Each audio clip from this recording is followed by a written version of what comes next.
Hello friends, Radhe Radhe. कैसे हैं आप सभी लोग? आशा करते हैं अच्छे होंगे और हम भी अच्छे हैं, स्वस्थ हैं, मस्त हैं। तो आप लोग वीडियो देखा करें ध्यान से, और वीडियो देखने से पहले चैनल को लाइक और सब्सक्राइब कर लें। तो आज हम आपको बताते हैं विजया एकादशी कब है और व्रत कथा, दान का महत्व एवं श्री राम जी की विजय, सब चीज़ इसी में वीडियो में। तो ध्यान से सुनिए आप लोग। सनातन धर्म में एकादशी व्रत को भगवान श्री हरि विष्णु की कृपा प्राप्त करने का सर्वोच्च साधन माना गया है। वर्ष में आने वाली 24 एकादशियों में प्रत्येक का अलग अलग महत्व है, किंतु फाल्गुन माह के शुक्ल पक्ष में पड़ने वाली विजया एकादशी विशेष फलदायी मानी गई है। जैसे कि नाम ही से स्पष्ट है, एकादशी जीवन में विजय, सफलता दिलाने वाली है और बाधाओं से मुक्ति प्रदान करने वाली है। धार्मिक मान्यताओं के अनुसार जो भक्त श्रद्धा और नियम पूर्वक विजया एकादशी का व्रत करता है, उसे जीवन के समस्त संघर्षों से मुक्ति मिलती है और भगवान विष्णु जी की महान कृपा उस पर होती है। तो चलिए, कब है और इसकी मुहूर्त क्या है, तो आप लोगों को बताते हैं। 2026 में विजया एकादशी 13 फरवरी दिन शुक्रवार को मनाई जाएगी। एकादशी तिथि का आरंभ 12 फरवरी 2026 को रात्रि 12:22 से होगा और इसका समापन 13 फरवरी को दोपहर 2:55 पर होगा। हिंदू धर्म में उदया तिथि को मान्यता होने के कारण विजया एकादशी का व्रत 13 फरवरी 2026 को रखा जाएगा।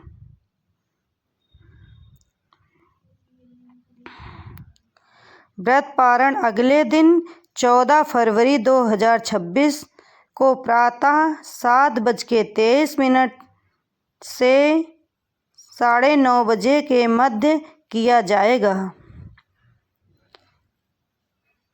चलिए, एकादशी व्रत का धार्मिक महत्व आप लोगों को इसका महत्व बताते हैं। विजया एकादशी का व्रत समस्त पापों का नाश करने वाला माना गया है। यह व्रत न केवल वर्तमान जन्म बल्कि पूर्व जन्मों के पाप से भी मुक्ति दिलाने वाला है। शास्त्रों में उल्लेख है कि इस एकादशी के प्रभाव से साधक को धर्म, अर्थ, काम और अंततः मोक्ष की प्राप्ति होती है। मानता है कि जीवन में बार बार आने वाली असफलता, शत्रु बाधा, मानसिक कष्ट और भय से मुक्ति पाने के लिए विजया एकादशी का व्रत अत्यंत प्रभावशाली होता है। विजया एकादशी पूजा की विधि। तो चलिए, आप लोगों को इसकी पूजा की विधि बताते हैं, कैसे करना चाहिए और क्या क्या सामग्री लगती है। तो विजया एकादशी के दिन ब्रह्म मुहूर्त में उठकर स्नान करें और स्वच्छ पीले वस्त्र धारण करें। इसके बाद विष्णु का ध्यान करें और संकल्प लें। घर के पूजा स्थल में भगवान विष्णु और माता लक्ष्मी की प्रतिमा या चित्र स्थापित करें। उन्हें तुलसी दल, पीले पुष्प, फल, दीपक, धूप और चंदन अर्पित करें। विधि विधान से पूजा कर विजया एकादशी व्रत कथा का श्रवण करें और अंत में भगवान विष्णु की आरती करें। इस दिन ब्राह्मणों, साधुओं और दीनहीन असहाय लोगों को दान देना विशेष पुण्यदायी माना गया है। एकादशी की क्या महिमा है वो आप लोग सुनिए। विजया एकादशी का वर्णन पद्म पुराण और स्कंद पुराण में मिलता है। कथा के अनुसार भगवान श्री राम ने लंका पर विजय प्राप्त करने से पूर्व विजया एकादशी व्रत किया था। इस व्रत के प्रभाव से ही उन्हें रावण पर विजय प्राप्त हुई थी। शास्त्रों में कहा गया है कि इस दिन व्रत करने से स्वर्णदान, भूमिदान, अन्नदान और गौदान के समान पुण्य फल प्राप्त होता है।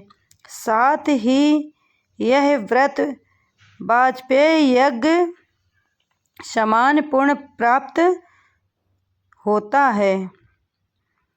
एकादशी व्रत की कथा, तो चलिए आप लोगों को कथा सुनाते हैं।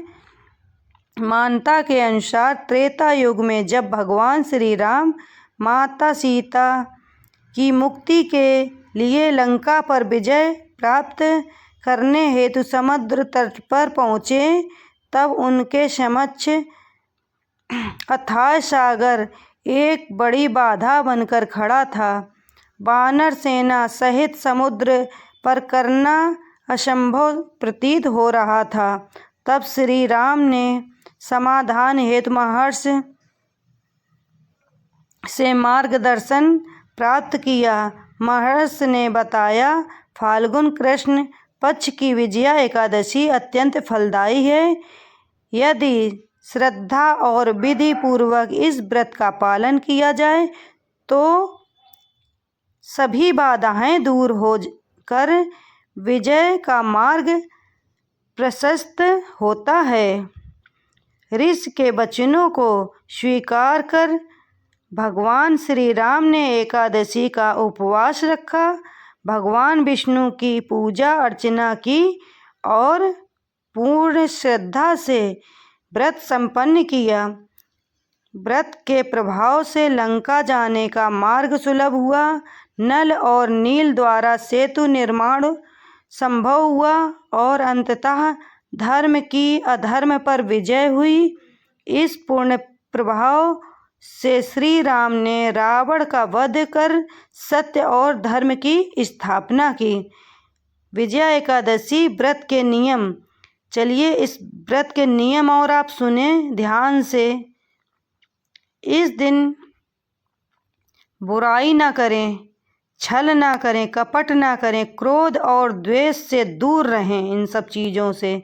और चावल और भारी भोजन का सेवन ना करें। काले रंग के वस्त्र पहनने से बचें। रात्रि में भगवान विष्णु के भजन कीर्तन और नाम स्मरण करें। विजया एकादशी पर दान का विशेष महत्व है। तो चलिए हम लोग क्या दान करेंगे। तो धर्म में दान को कलयुग का सबसे बड़ा धर्म बताया गया है। विजया एकादशी जैसे पावन दिन पर किया गया दान अक्षय फल प्रदान करता है। अन्न, वस्त्र, धन और गोदान इस दिन विशेष रूप से पुण्यदायी माने गए हैं। सतयुग में तप, त्रेता में ज्ञान, द्वापर में यज्ञ और कलयुग में दान ही मनुष्य के कल्याण का मार्ग है। तो चलिए राधे राधे। अगर वीडियो अच्छा लगा हो तो आप लोग हमारा वीडियो लाइक सब्सक्राइब ज़रूर करें और कमेंट में बताएं कि आप लोगों को वीडियो कैसा लगा।